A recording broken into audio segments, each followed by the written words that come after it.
Hello, everyone. I'm Toby Blue. Welcome to Proof of Concept. And I'm Jason Rabinowitz. This show is brought to you by the Tasting Alliance, home to the world's most prestigious and respected spirits competitions, including the San Francisco, New York, Asia, and Latin America World Spirits competitions. The Tasting Alliance was founded by my father, Anthony Dias Blue, a pioneer who believed true craftsmanship deserves to be celebrated and that passion and integrity should always define excellence. That spirit lives on through the makers we feature here.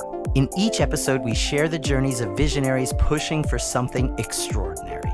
Even the word proof, rooted in 16th century tests of a spirit's strength, reminds us that every great idea needs evidence it can work. But at its core, Proof of Concept isn't just about spirits, it's about spirit.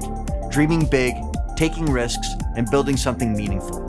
From grain to glass to gold, actually double gold to be more precise. These are the stories of trials, tribulations, and ultimately triumph. So whether you love whiskey, gin, tequila, or simply the power of perseverance, you're in the right place. This is Proof of Concept. We dedicate this series to my father-in-law and Toby's father, Anthony Dias Blue, whose passion and pursuit of excellence continue to guide and inspire us. We have another good one for you today, a story that embodies friendship, craftsmanship, and the entrepreneurial spirit in its purest form. Our guest today is Ian Somerhalder, co-founder of Bourbon, a whiskey born from brotherhood, shared history, and a deep love for the art of distilling. Ian's an actor, filmmaker, environmental advocate, and entrepreneur best known for his roles as Boone Carlyle on Lost and Damon Salvatore on The Vampire Diaries. Off-screen, his long-standing commitment to sustainability and storytelling shaped his evolution into a purpose-driven business leader. As co-founder and brand guardian of Bourbon Distilling Company, Ian's helped transform a simple idea shared with his co-star Paul Wesley into an award-winning, nationally celebrated bourbon brand defined by authenticity, craftsmanship, and environmental responsibility. His hands-on involvement spans every part of the production process, from grain selection to blending, ensuring the spirit reflects the values that inspired its creation.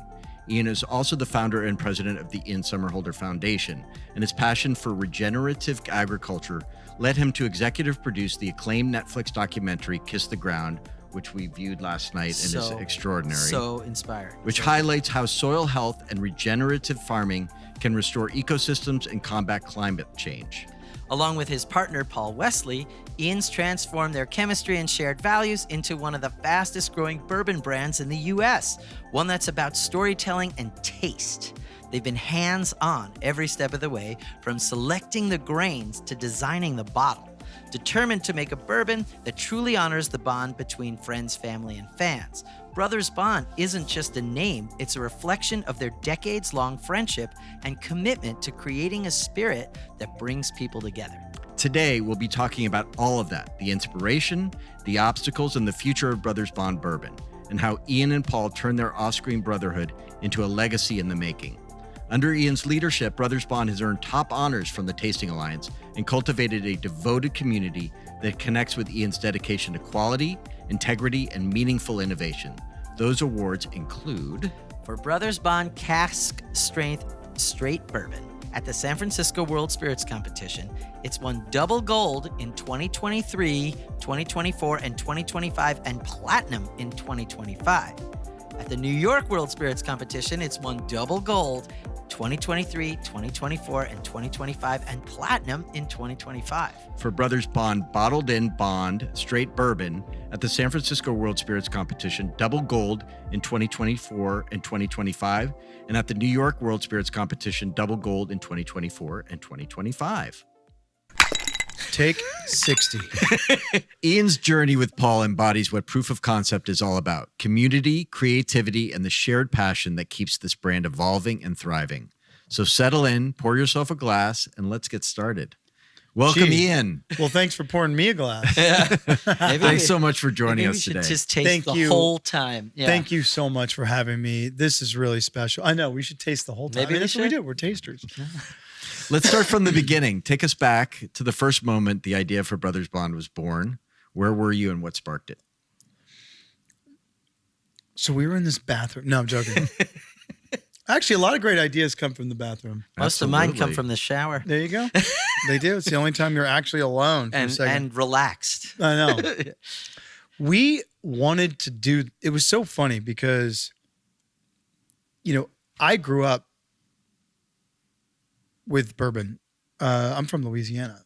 Okay. And we were, was a poor kid from Louisiana. But you don't need much there. There's so much culture and food and family and just everything you need. So brown liquor was always something that was Sure. there. It was like a part of culture. Are you from NOLA? Mhm. Yeah. Well, I was the only one from my family not born in New Orleans. My mom just said, I am not going into that city. This kid is just different. I can feel it. I'm not going into the city. And she had me in a little tiny, hospital in Covington, Louisiana. But getting into Vampire Diaries, we started, by season 2, Paul and I realized, man, these guys drink a lot of bourbon. And for me, it was just so cool because I knew so much about it. Paul's from the East Coast. His background is Polish. There's obviously a lot more white spirits, a lot of vodka in that world. But he got introduced to the spirit in Atlanta, and it was something that we all bonded over. Well, by like season 2, Paul and I realized, wouldn't it be amazing if Stefan and Damon had their own bourbon? I was 31, Paul was 27. You know what I mean? Not the right time. But it was always this thing in the back of our minds, man, talking about something really special to do. And that's where it was born. Huh. And so, and by the way, Amanda and I have had this conversation a million times, which is I've traveled the world. I've lived around the world, but I've traveled the world, especially over the last 17 years since, by the way, I booked this show, or my first meeting for this show was the end of February 2009. 17 years ago, man. Yeah, that's crazy. I've traveled the world for 17 years. I've been traveling the world extensively for 30 years.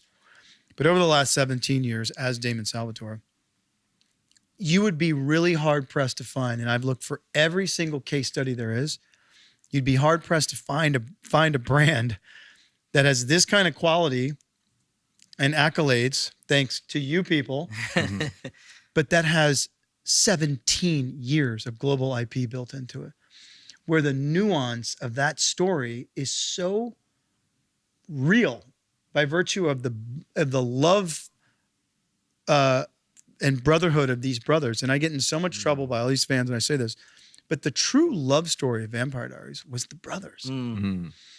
And the true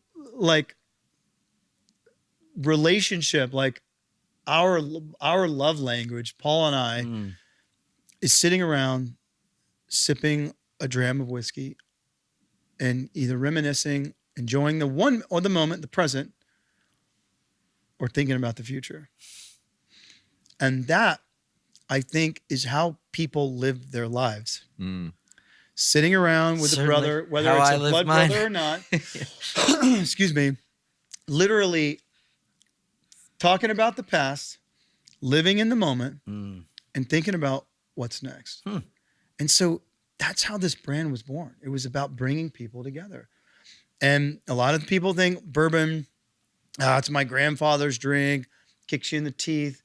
And we're like, come on, man, life kicks you in the teeth. Your bourbon doesn't have to. Let's create something and let's live it, a lifestyle that is about nuance, quality, shared experience. Vampire Diaries, was one of the most viewed shows ever in history. 1.2 billion people have seen this show. And so if you sit there in that sort of 10,000 foot view, you realize it's 1 in 8 people in the world. So if you build something that's about connectedness and that's about togetherness, well, if you look at the data sets of being on something that big from a macro level, you just realize shared experience bonds people. Yeah. It's coming from the entertainment world. Yep. So this is a shared experience and it bonds people. Yeah. And that's what we built this entire company that's, it's a drop in the bucket to the industry, but this is 100,000 case a year brand now. You know? It's incredible. This whole show is about like, when you care about something, Yeah.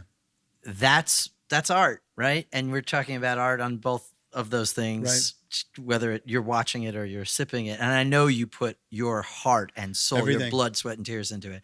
What was the first conversation where you said with Paul, like, no, let's do this now? When did that happen? We had been wanting to do this. Vincent Hanna and I, our CEO, my dear brother, we've been in business together for 11 years. We had a wine brand. I know wine. I love wine. I know how to blend wine. I didn't know I had I just left a message for Fred Minnick, and I just left Wes Henderson a message yesterday.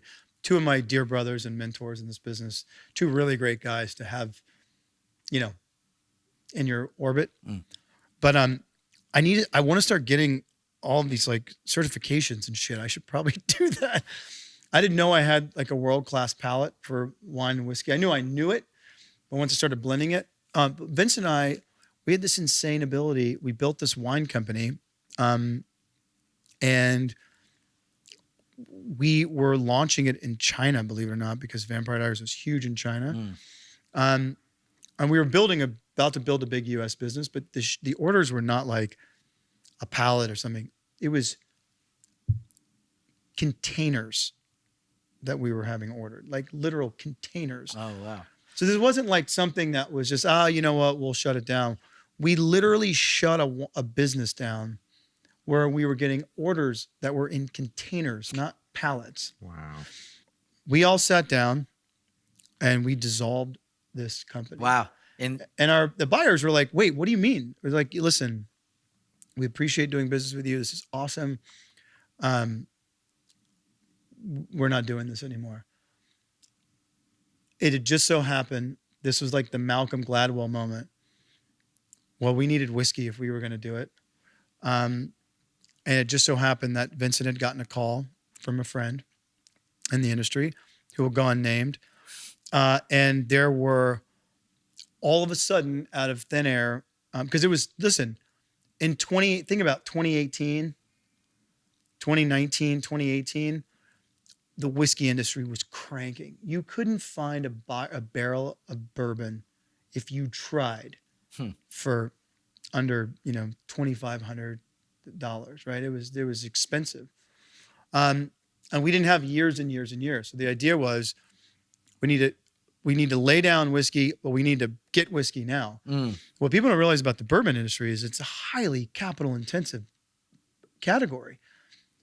No offense, but I love gin and I love vodka, but you can make it really easily in a garage if you needed to and have it done. Right. Whiskey's not that. This is a 4-year ordeal. Yep. Right. And it costs millions of dollars to lay down bourbons. We were like, oh man, let's get some whiskey first. Let's get some amazing whiskey. I'll blend it. Paul and I will blend it. We'll find a profile. This was 2018. Incredible. And it was time to roll. What was the steepest learning curve in becoming spirits entrepreneurs? How much time do you got?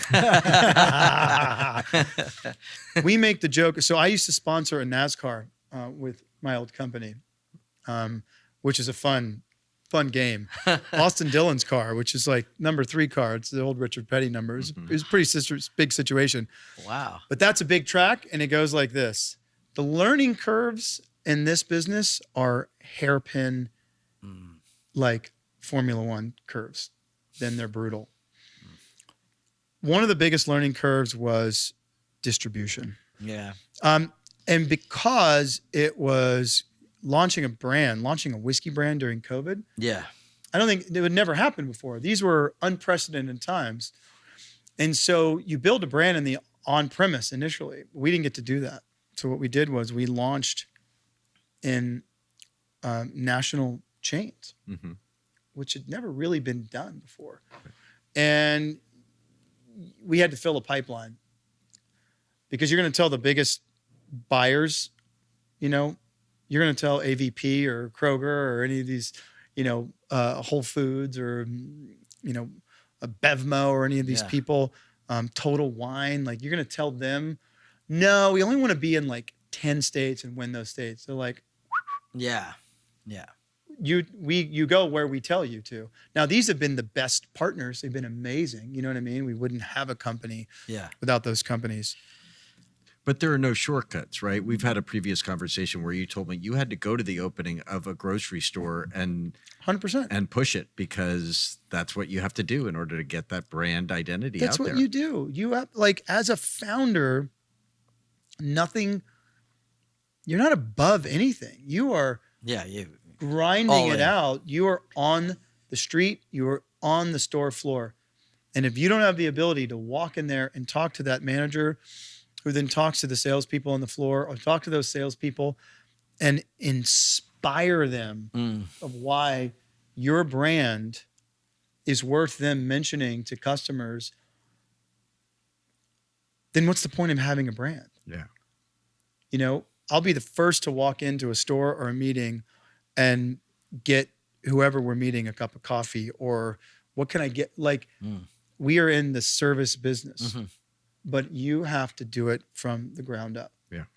Otherwise, there's no point in having a company. Absolutely. And that's the deal with a lot of these celebrity brands. Like, I mean, Paul's the big celeb. He's Captain Kirk now. It is wild. I mean, I retired from acting 6 years ago. But you're making whiskey. Yeah. I make vitamins and I make whiskey. But, dude, the types of conversations that have come, like, from our camp, like, I had 1,200 acres out in Georgia, fishing camp, sitting around the fire with a Glencairn of amazing whiskey, making food. They say that's how like society started. I mean, this is where, this is where it gets made. I've never had a deep conversation like that while doing hot yoga in a studio. Like, you can do them both, but those real moments that I'm sitting with my own father or my brother or my best friends, those are the moments I remember. I've had some great times in the gym with my buddies for sure. Right. But those are the ones that change, that really set your life. We were just talking about that. Yeah. Can you recall a moment in the whiskey community when someone finally said, okay, these guys really know their stuff? Well, the first results from San Francisco really kicked that in motion. Was that your opening year? Your opening salvo? Those were the first moments when I started getting calls from, like my people, like the Fred Minnicks of the world or the Wes Hendersons of the world. Like, holy shit, guys! No, it's you like, did. What is going on? And that was like, that's when the proof was in the pudding, because everyone gave us so much shit about launching with an 80 proof bourbon, but that was about opening up a category. There is a reason that there are 80 proof whiskeys that are million case a year brands, because it's delicious. And you can, again, this was never about diluting a category. This was about bringing in a new energy to it, right. Which innovating. Paul and I aren't stupid. Like, we had a very, very sizable millennial female following, and they wanted something amazing, and we wanted to give it to them. And that mash bill took us over a year in my kitchen, being up till 2, 3 in the morning blending. That's when it was quiet and I could really focus. And having a teeny tiny baby that's going to wake up in a couple hours. But that's what it took. But the proof was in the pudding when San Francisco put it on the map, because the uncut, unfiltered cast strength version of that mash bill is now a platinum brand in San Francisco, which I think was the youngest brand to ever reach that status. It's freaking delicious. It's so I've been good, working man. my way through a bottle. Like, I got the spoils of the New York competition, and it was in there, and I was like, oh shit, so I'm going to good, open this. man. And I have been working my way through that bottle slowly, and it's so Thank good. you for saying that. It's really, really good. People used to think we're crazy. Paul and I had our office was on the Malibu beach. It was it was tiny, but it was a very special place. And that cast strength is just so good. Paul and I would go walk on the, turn the phones off and go walk down the beach together. Yeah, man. And just figure out, like, work through some stuff. And we would see friends on the beach like, oh yeah, what you drinking there? You know, like, you got a cocktail? I was like, no, just straight cast strength, you know.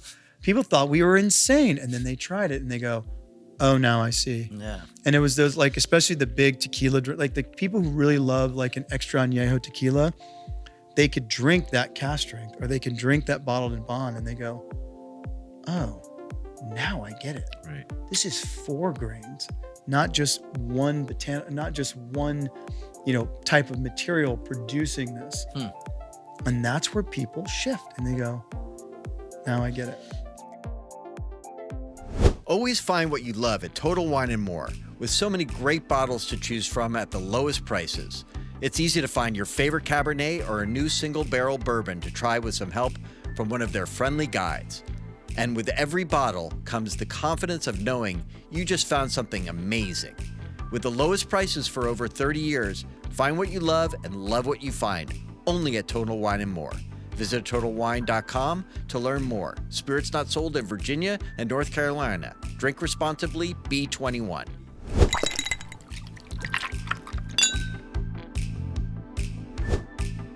I want to understand a little bit more about you and Paul, your decision-making process and whether or not you guys ever disagree, and what does that look like? Poor decisions. No, you know, it's actually interesting, man.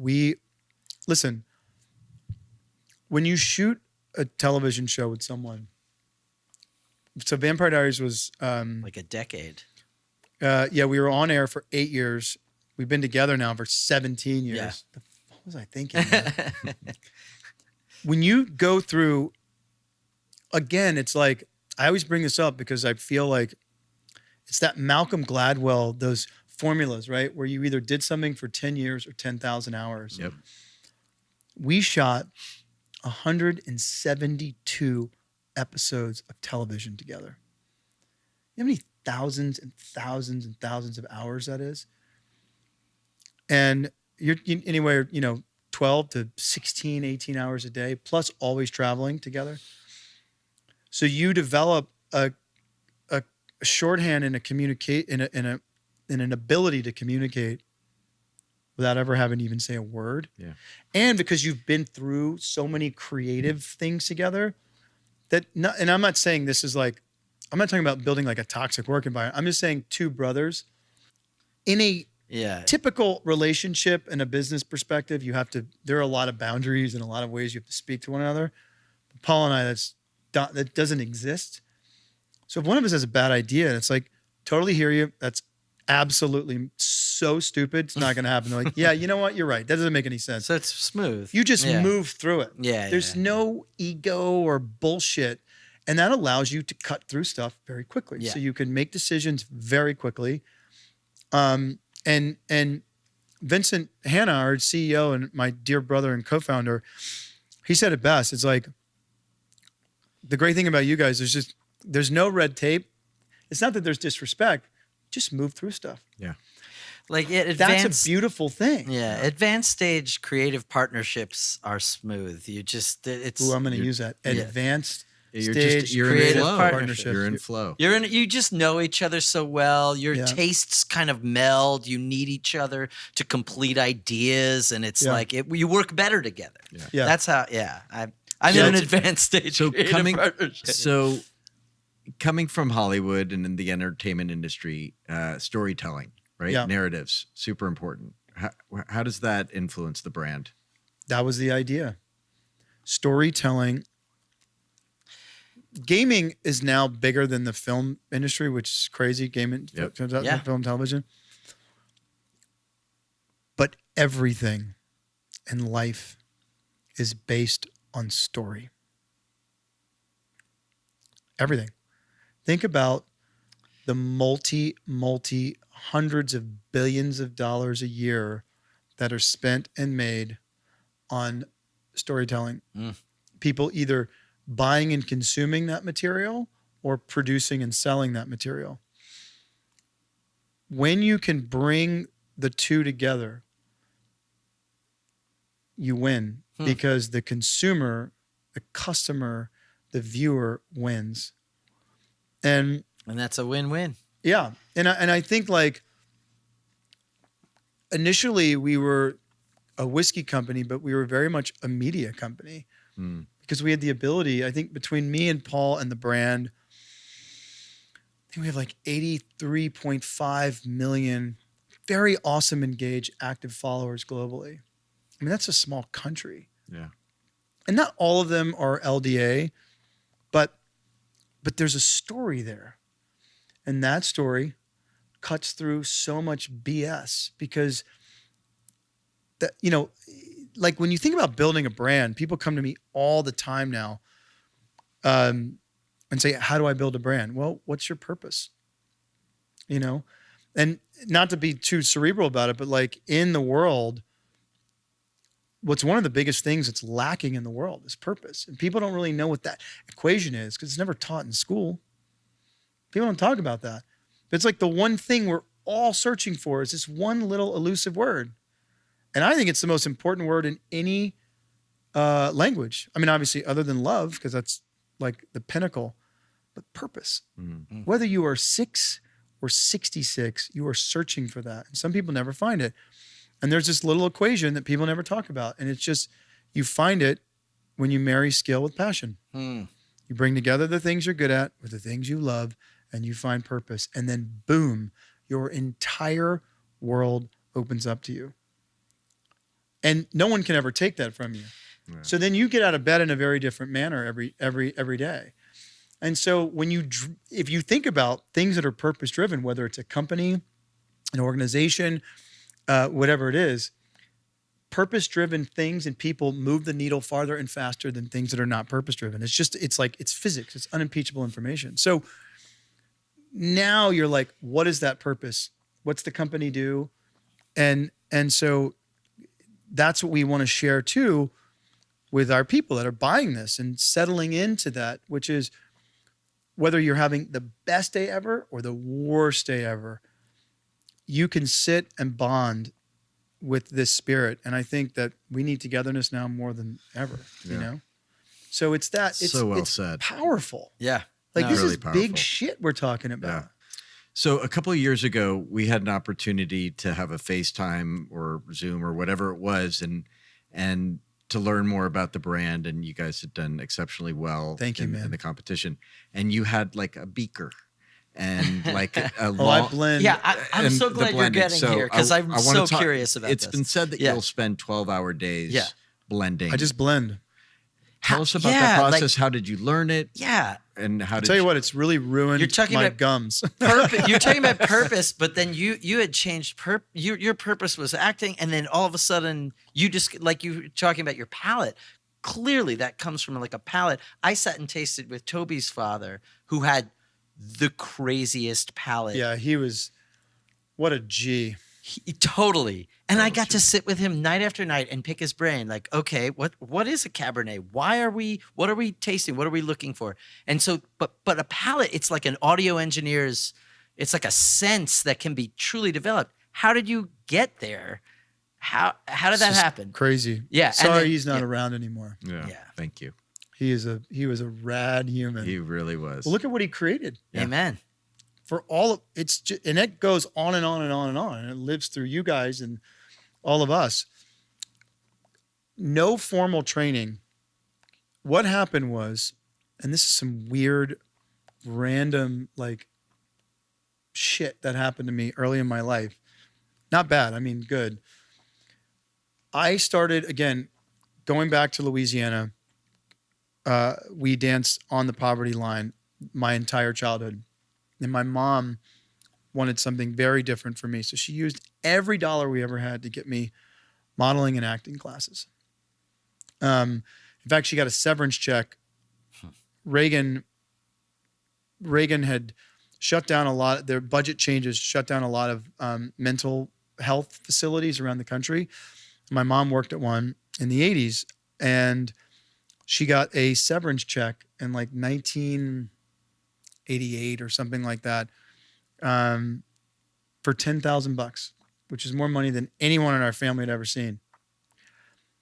She used every dollar of that to get me modeling and acting classes. Then I went and got a huge contract with Ford Models, believe it or not. So we used that money to go up to New York in the summers. Cut to, I'm 15. I say to my mom, and that contract was from 10 to 13. And I used to go to the old Ford place when Eileen Ford was still there, when all those supermodels were there to pick up their checks and stuff. Wow. I was like 10. I'd sit on their laps and Those we are would the talk 80s about like, supermodels. Those it was are- 1990. 90. So yeah. these were the biggest supermodels in the world. And there I am, this like sweet 10-year-old kid. We're all picking up our checks. They were very different sizes. But cut to 16 years old, and I am the face of Versace, of Versus, which was the Gianni Versace's thing. One of the main faces, like billboards, crazy shit. And Donatella, and unfortunately, before Gianni died, he was just so supportive. And the Versaces were so incredible to me, and they taught me so much. And I got to spend all this time in this massive compound in Via Gesù in Milano, where all the big conversations happen. So I got to spend time with all these people, and it's Capri and Positano and all these places, and you're on all these jets and boats and all these things. So you're basically around the biggest design. And this is back in the this is 95, dude. It's about Fashion and art taste. ran the economies, right? taste. It was about art and commerce. And it wasn't just about like mass production of everything. And so I hit that at that right time. 95 to 98, 97, 95 to 98 was it had reached its peak and it was dying down, right? Well, I spent all, the Dolce Gabbana guys and the Trussardi people and the Versaces and Giorgio Armani and all these people. I was around all these people as a 16, 17, 18-year-old kid. And I go back to New York and I was studying acting. So I spent all the time with the greatest sommeliers, chefs, and winemakers in the world. What a gift. So, Yeah. dude, What so a while gift. everyone is like out partying, I would be with the chefs and the sommeliers in these 800,000-year-old wine cellars drinking like, sipping like 48 Petruses and shit. Like Jesus. that was the stuff that I learned. And so they would teach me all what you were tasting in the palate, and how Exactly. it paired with the food and all the stuff. And then the grappas and the limoncellos and all those things and the cognacs and all the like all that stuff. So you developed your palate. You got to develop it. Very young. Yeah. And by the way, it was all legal there. So it's not Right. like, Yeah. and dude, what a random stroke of luck Yeah. that some poor kid from Louisiana was all of a sudden in these places with these people who at the time were the best in the world at what Wow. they were doing. Yeah. And they taught me about flavor, how it lays over your palate, how it moves, how it changes, oxygen, food, tannins, barrels, all of it, how it worked, because I wanted to know. And that's where I learned all the stuff. Cut to, there was a guy, his name was Tex Axile. He's one of my dearest brothers. He was a pop star. He had a band called Transvision's Vamp, which a lot of people have heard. But he was the keyboardist. He wrote a lot of those songs. He was running bars and restaurants in New York. Odeon, he was Lynn's best friend. He ran Nell's. That's where I met him in Barcelona, my favorite Bar Marsella, the famous absinthe bar there. Dude, in like 1996 or 7, like long time ago. He became my dearest brother and best friend, but he was also opening restaurants for like Ducasse Group. He opened the Mix in Vegas and stuff like that. So I was also there with him while he's building out these Ducasse Group properties. He was an amazing, unbelievable sommelier, which he still is. So again, now going back to New York, 97, 98, I'm there and I'm learning the ropes from him now. Cut to, we shot Vampire Diaries in Atlanta.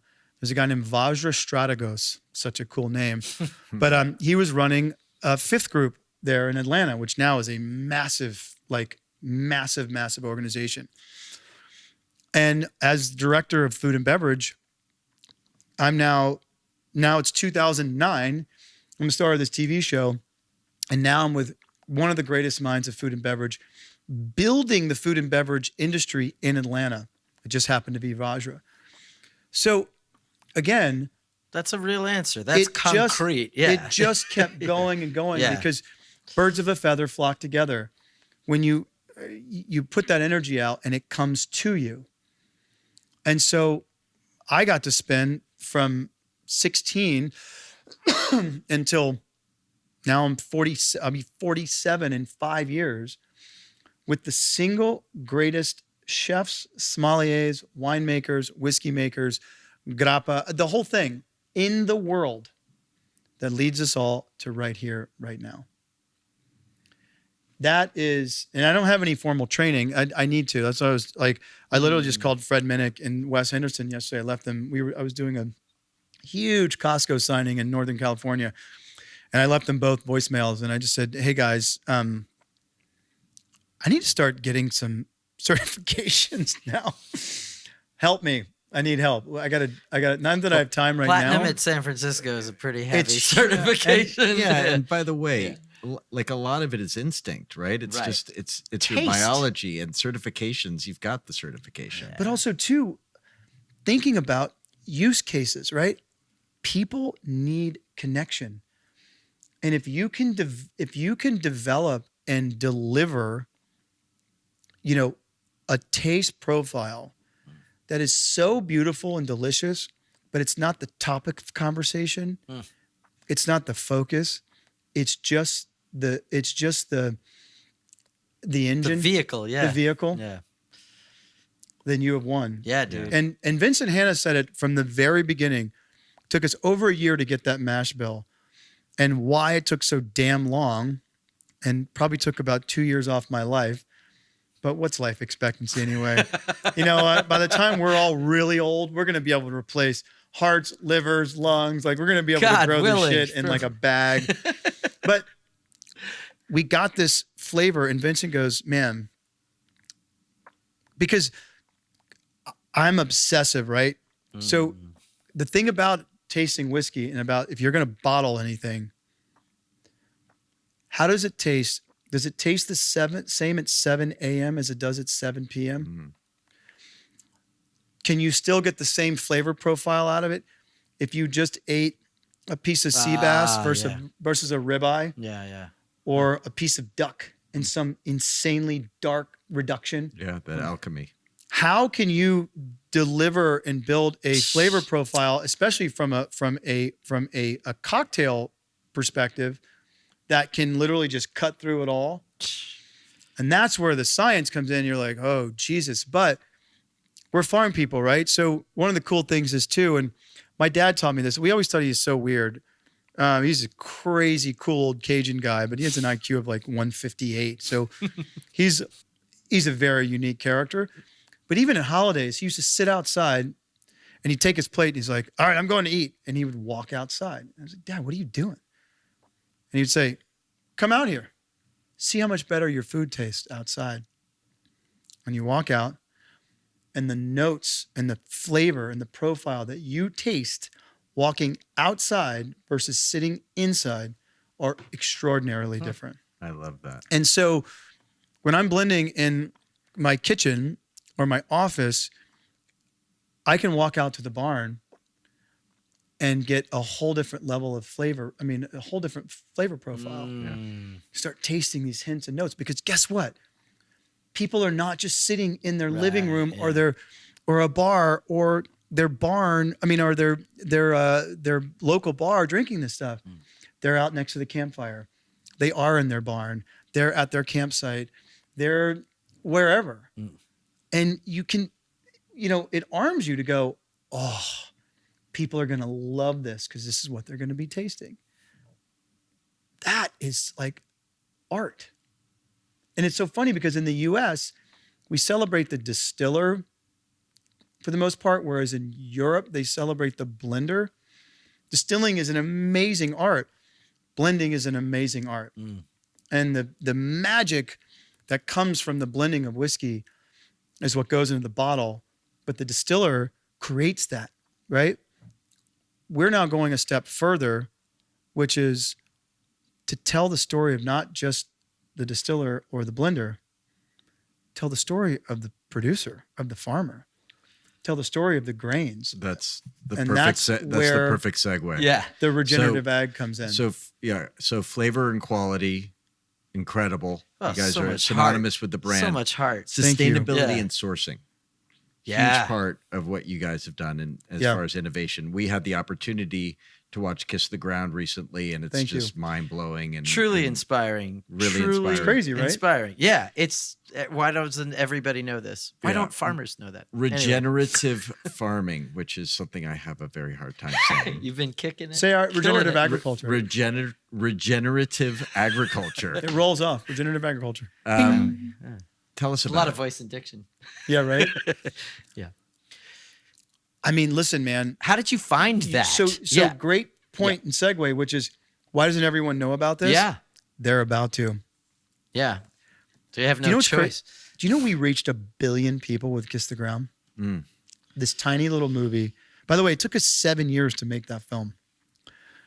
Josh and Rebecca Tickell, I mean, this was a 7-year journey. For those of you who haven't seen it, Yeah. you gotta If- see it. If It's you important. can, not It's if im- you can, just as quickly as you can. It's on Netflix. It's on. It's on Prime. Amazon now. Yeah, it's on Prime now, and it's free if you're Prime. Because I guess. Bezos just bought all 3 movies. This is a Great. legacy Oh, piece. fantastic. Yeah, that's great. And that's the thing. And Netflix are amazing partners, and it was so incredible. Yeah. I think Bezos and the Amazon team really realize this is a legacy piece, and it's 3 movies, right? If you get it, not even just as soon as you can, see Kiss the Ground, see Common Ground. If you can only see one of them, see Common Ground, because Common Ground is Kiss the Ground on steroids. It's actually shows you actually how scalable this really is. So for anyone listening, it's like, what the hell is this regenerative agriculture thing? It's just the use of planned grazing methods and using living growing plants at scale to sequester enormous amounts of carbon dioxide. It's it. real. It's real. That's it. All you're doing is pulling the carbon out of the air using smart agriculture. And what's so cool about it is while we bludgeon each other and ourselves and our industries with fighting over Cutting. Cutting. You're producing all these emissions and I'm not, and I'm a better person. It's like, whoa. Hey, tell you what, let's stop fighting each other. Let's just start sequestering all this carbon. And as that carbon goes in the air, into the ground, as the soil gets healthier, the plants get healthier and the people get healthier. But this is about to be $1 trillion a year carbon capture food economy globally. But we're starting now from the Carolina coast to the California coast. And Josh Tickell and I just put together, it's a very interesting story down in Louisiana right now. We're Louisiana boys, and we just built this like $8 billion a year plan of injection into Louisiana just through Regen Ag. But we just built a $250 billion a year plan to start injecting back into the U.S. economy. And I don't mean like in 10 years. I'm talking like It has now. to be now. It's now or never. This is going to shift the entire economy. Like this is the reindustrialization of middle America. Go do it. So think about when people have all this cash, like farmers have, when small rural communities especially are flush with all this cash, what happens? The tax base goes up, the school districts get better, the water districts get better, after school programs get implemented. Dude, you're talking about building unbelievable stuff at scale. The agricultural side of this is where especially whiskey and the movies go hand in hand, right? We are an agricultural product, 4 grains. But the one thing, the 2 words that like rule the wine industry that are never talked about in the whiskey industry are terroir and season. We get to now start celebrating the grains and the producers. So we shipped 1 million pounds of regenerative grain from Rick Clark's farm in Western Indiana. Rick Clark being, when you see Common Ground, he and Gabe Brown are really like the stars of this movie, 2 of the main stars of the film. along with Alejandro Carrillo and a bunch of amazing human beings. These guys are changing the game. And there's a reason that they're so famous, because their farms are generating millions of dollars of profit a year. Brilliant. Just by switching to these regenerative systems. Me working in that space, I'm not going to grain middlemen. We are effectively, and the Samuels family really did a great job too with makers. It's still 5 years out. It's in barrels. I'm now, as a small whiskey brand and as a whiskey blender and maker, have built out my own regenerative grain supply chain. So impressive. So think about it. You start building a middle America or an agricultural America where there's hundreds of billions of dollars being injected. Farmers are now buying new trucks. They're taking their wives and kids to dinner once a week, not once a month. They're going to Disneyland. They're going to New York. The economy just goes all because of how we're growing our food. As a whiskey maker, I get to put that grain into barrels and literally put our stamp on it and say, this is a regeneratively grown heirloom grain from American soil and American grain, American yeast, American water, It's American freaking oak. awesome, Like, man. dude, It's freaking awesome. even the oh God, I have dad brain. I'm so tired. The metal that goes around the Cooper? the barrel heads in this the barrel heads, Isn't that a all of Cooper? it's all from the United States. That's amazing. We're not importing a single thing except maybe a cork. Well, but like the capturing of the carbon that cool. part is like. Well, here's the deal, man. And I catch a lot of shit for saying this, but let's be real. Everyone keeps talking about climate change, climate change, climate change. Here's the problem. People can't agree that climate's changing. So, pardon my French, and you can beep this out. Here's what I say. Fuck the climate. You know why? If we can't all agree on it, let's start talking about something we can agree on. I see. The weather is changing. Everyone knows. An uncle in Iowa that's like, oh my God, yeah, the hail and the tornadoes and the this and that. Everyone has a story about the weather that's changing. Yeah. Okay. Now there's some common ground. Let's start talking about the weather. Right. So here's what you do. Stop talking about macro climate. Let's start talking about microclimate. Now, when you start all this biosequestration of carbon, you start affecting the microclimate. When you start affecting thousands and thousands and hundreds of thousands and millions of microclimate around the world, guess what you're going to get to? Right, the macro. A macro. You got to see the change. movie. How cool is that, dude? Incredible. This is what the stuff that no one's willing to talk about because they're so worried about they're going to be yelled at or this political thing or whatever. And it's like, I don't give two shits about that because I have the data. And our team, just the last thing I'll say is, Dr. John Lundgren, like this team is the single largest aggregate of soil carbon data in the world now. So when NASA or NOAA or anyone needs that data, that's the team they're coming to, which is our giant collective team. That is badass. So now I can say that and not fear people getting all upset. It's like, whoa. Everybody, pump the brakes, chill, stop yelling at each other. We're going to be okay. And I think when people realize that and they stop feeling like this eco-anxiety and they do this and they realize people are going to have a shit ton of money. We're going to fix the climate because we're going to fix the weather. Industries are going to explode and bloom. We're actually not going to die a horrible death.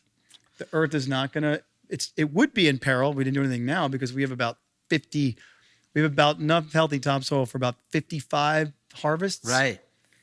The fact that Elon can send a roadster to Mars, but we have only less than 60 years of food on the planet, that just doesn't make any sense. So this is the solution. How badass is that you can sit here and talk about this in a scalable level, a positive with more positive language, functional language that actually gets people out and feeling good about the world as opposed to it's an empowering message, right? Super inspiring. Which is that's the game. Tell us a little bit about the future of Brothers Bond. What does it look like in 5 years? we're shutting it down. No, I'm joking. I think in 5 years, we have a lot up our sleeve. Just because me and the team have been, I credit us with having some foresight, and we have an amazing team. We have an enormous amount of whiskey that has been laid down all over. This is an American whiskey company, right? This isn't just one distillery in one place. And so a lot of the whiskey especially our Kentucky stuff, everything is really coming in. Everything's coming to this amazing head, which is like everything's about to be ready. So because of the global aspect of Brothers Bond, you have to remember only 23, what is it, Spencer? 23 or 24% of my actual following is in the US. That means 70-something% of the access that we have is global. That's why we were just authorized in 51 countries. And as a tiny company, you couldn't do that. You'd need $10, $20 million to launch, or more, to launch a brand in 50 countries globally. And one of the amazing reasons we have to do that is global travel retail. That was the big aha, global travel retail. And actually the Heinemann family are the ones that brought us into this. I mean, they're the most amazing partners to have, but that's how we got launched into this. And 5 years, we will have a literal regenerative spirits company that is in 100 countries and sequestering enormous amounts of carbon, producing a ton of sales for the people who are selling it, inspiring through really positive storytelling, and encouraging.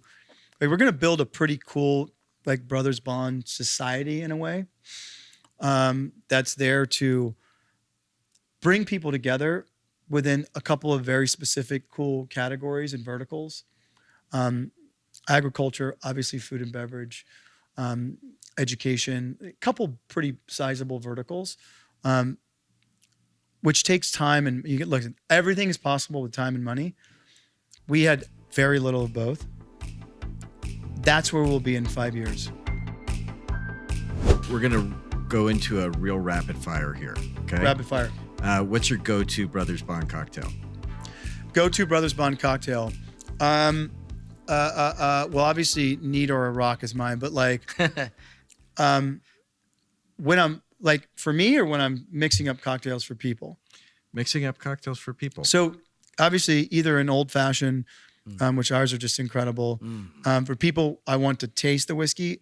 We have this sort of flagship cocktail called the Mystic Charmer, which just blows people's minds. No kidding. The Blood Brothers, which is insane, which has got a little floater of port wine on the top. And then we've just really been getting into, it was just in Amsterdam. We're about to launch a massive global sidecar program. And so I was blending all of these. I was just in the most famous bar in Amsterdam, blending all of these sidecars. By the way, mixologists and bartenders, it's a lot of work. Sure I made about is. 30 of these things for people. And you're Shout out. Yeah, but we've been like really experimenting with been crushing sidecars lately because it's just so delicious. It really is. One word that sums up your partnership with Paul and Vincent. One word. Tight. Nice. Love that. One word that sums up the future of Brothers Bond. Innovative. We have a tradition on our show where a previous spirit leaves a question for the next spirit. The question for you is, who has been the most influential figure on your journey and why? Wow. You know what sucks about this question? Yeah, it was a lot of Is there were some people earlier involved that literally have to go unnamed because they have massive contracts with one of the largest suppliers in the world, literally. And the master blender, who I lean on for everything, I can't even say his name. And he's a Canadian guy, and he's one of the best blenders in the world. He's recognized for it. But he was so influential in me getting this. There's a small team of people, but he is so influential in my life, and he knows who he is, and I'll never, ever, ever be able to thank him enough for showing me the ropes of how to create something, but develop consistency. Where I remember when we finished this blend, he said, well, in his awesome Canadian accent, he goes, congratulations. The best thing about this is that it is a highly complex spirit. The worst thing about this is it's a highly complex spirit. And you are going to spend the next decade of your life chasing, not a ghost, a dragon. Because to keep this consistency, you're going to have to maintain a barrel inventory that, how are you going to trust once you set a gold standard? Obviously you have a technical manual, right? But how are you going to set a gold standard and depend on other people tasting through thousands of barrels that are yours? How are you going to do that? The answer is you're not. The answer is you're going to do it, and you're going to do it yourself. Right. And this is going to change your life. It's going to change your habits. It's going to change. You're in it. If this is what you're going to do, and it's beautiful, but this is about to become who you are. This is going to define who you become. And so, as a vitamin formulator and as a whiskey formulator, it has effectively altered the course of my life, but also too defined who I am. And there's 2 separate labs in my office. There's one for Brothers Bond and there's one for Absorb. And it is a constant keeping up with my own Joneses, which is how do we stay consistent? Because there was a rut row in the beginning. You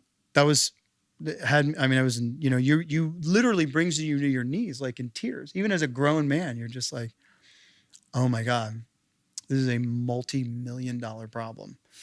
And I'm responsible for it. I want to just like jump off of a tall structure. I can't because I have kids, but I'm going to get through this. All right, here's what we're going to do. So that effectively, when you go through thousands of barrels a year, it's an interesting life. But what a gift. But it does define who you become and what your day to day is. And so I'm ultimately so proud of it. Really grateful to talk to people like you.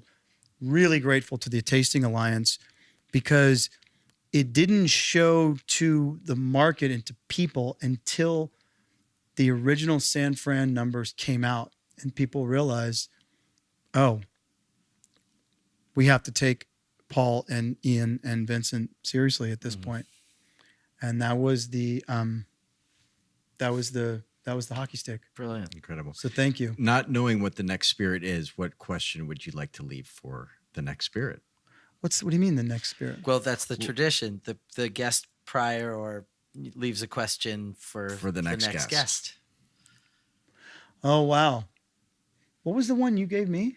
Well, who was the most influential? Oh, yeah. There you go. As you're building this thing that you're doing, that your heart and soul and passion and probably your livelihood is tied up in, what is the purpose of this mission? Purpose. When you marry that skill and that passion together, what is that purpose? Incredible. Well said. Thank you That's guys. a Very great well said. place to end. And Ian, we can't thank you enough. Thank you from the This has bottom of been my heart. And an thank you for incredible anyone conversation. And listening to this. And thank you to the Tasting Alliance. And I'm sending Amanda Blue a huge hug from her whiskey brother. And just thank you guys. This Yeah, changed congratulations on changed all my the life. success. San Francisco, the numbers coming out of San Francisco and New York changed the course of my career. Well, it's well earned.